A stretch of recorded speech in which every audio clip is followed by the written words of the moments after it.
How many of you can stand up and affirmatively say, I am completely financially secure? If your income source was, let's say, unexpectedly cut off, would you have enough money to sustain yourself for the next 2 years or more? It's really unfortunate what's happening in the world. Where will you be financially? These are the tough questions we need to ask ourselves every day. If you found yourself uncertain with some of the answers to those questions, then you better pay keen attention to what I'm going to tell you. 1. Analyze your current financial situation. Here's where the hard questions come in. You need to be completely honest with yourself. You need to list down exactly how much you earn, all your long-term and short-term debt, and all the expenses. The very first step to financial freedom is financial consciousness. Just like in business where you should always know your numbers, in life you should be 100% aware of all the money that comes in and goes out. What you need to do is grab a book that will be just for your finances or open a folder on your computer to store this data. Make sure you note down your true financial situation and be as honest as possible. Once you've done this, you can then proceed to the next step. 2. Create a vision board. I know this is so cliche, and you've probably heard this 5 million times already, if not 10 million, but everybody needs direction. Consider it as your very own GPS, and that's exactly what a vision board will be for you. It's one of the single most important steps you can make towards improving your financial status and well-being. And at the same time, it should help you avoid going off track. This vision board should highlight where you would want to be in the next 2 years, 5 years, and 10 years. Be as realistic as possible, but don't fall short on your vision. If you want a $10 million home, write it down there. If you want your dream car, put it there. If you want to have your dream life, put it there. You may not get it in a year or two, but it would be realistic to place a 5-year or more timeline on it. Once you've created one, make sure you place it where you can see it often so that it will constantly remind you of your dreams. 3. Pay off debts. Now that you have a vision board, a spending guide, and you are now fully aware of your financial situation, you should go ahead and start paying your debts. There are 2 approaches to this. You can first start by paying the less expensive debts, or alternatively, you can start by tackling the more expensive debts first. It all depends on who you are, and you have to be very self-aware here.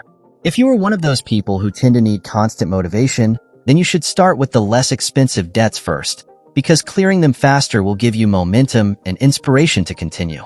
If you are, however, self-motivated and you are one of those people who once their mind is set on something, they have to accomplish it, then start with the big debts first. So when deciding which debt to start paying off first, you should consider the amount of the loan and its interest rates. Bigger loans with higher interest rates are the expensive loans, and smaller loans with low interest rates are the inexpensive ones. So when you're deciding which ones to start paying off first, it really depends on you as an individual. But keep in mind, debt isn't entirely bad. Debt is what determines your credit score. If you don't borrow money, you won't have a criteria on which to rank your credit score, so you may end up with a low credit score, which could inhibit you from borrowing in the future. The most important aspect of debt is how you manage it and what you use that money for.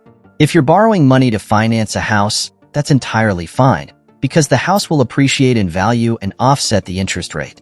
In short, don't borrow money to spend on things that don't appreciate in value, and always stay up to date with your payments. 4. Start growing your savings account. Ensure at least 10%, or even better 20% of your income goes to a savings account with substantial returns.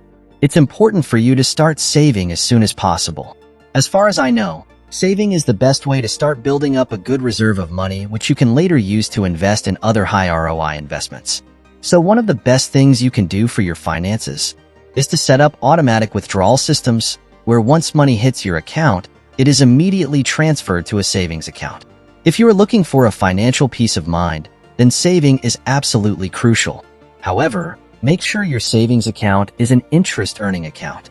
Search for accounts with high interest rates so you get back more than what you put in. 5. Increase income streams. Look for ways to increase your income. This may include taking up another job, starting a new business, or doing freelancing gigs over the weekend.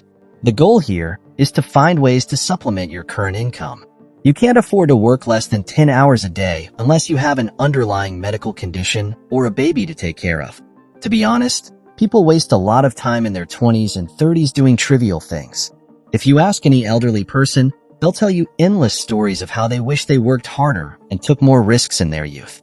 So working hard and saving as much as you can is paramount for a happy life in your lean years. 6. Involve a professional. Once you have some savings and your expenses, you can now involve a professional. This step is not entirely necessary, but it could potentially be a game changer. Getting general financial advice from videos, books, or magazines is great, but a financial professional will give you tailor-made advice specifically for your needs. When seeking financial advisors, before you contact any of them, do a background check and research their credibility, preferably on LinkedIn, or talk to some of their previous clients. You should consider getting referrals from friends and family, and picking someone in your city or in your local area. 7. Get a proper insurance. The Affordable Care Act has granted high-quality health care for many Americans, but 23 states have not expanded their Medicaid programs yet to cover adults within the poverty levels. If your government won't help you in acquiring high-quality medical care, then you'd better get it yourself. Approach different insurance companies and get quotes and features of the different plans. Select the plan that covers the most illnesses. While they may be slightly more expensive, it will save you a lot of money in the future. Also, if you own any property or assets, ensure you get it insured. Accidents such as fires could cripple your finances and get you in heavy debt if you don't have insurance. Additionally, get yourself a life policy which will be paid to your dependents in case you pass on, or if you are unable to continue working for whatever reason. 8. Change your mindset. The game of handling and growing money is complicated. It requires discipline, routines, and strict measures. It requires you to no longer view money in the same light. Once you've acquired a foothold on your finances, don't let any silly mistakes set you back. You have to make permanent life changes. Set up an emergency fund so that you don't revert into the same situations as you were in before. Exercise self-control every single day and constantly research new opportunities to grow your wealth. And always remember, financial wellness begins in your mind. Thank you so much for watching. Give the video a thumbs up and share it with your friends and family. If you haven't subscribed yet, please do so now. You are missing out on a lot of great content.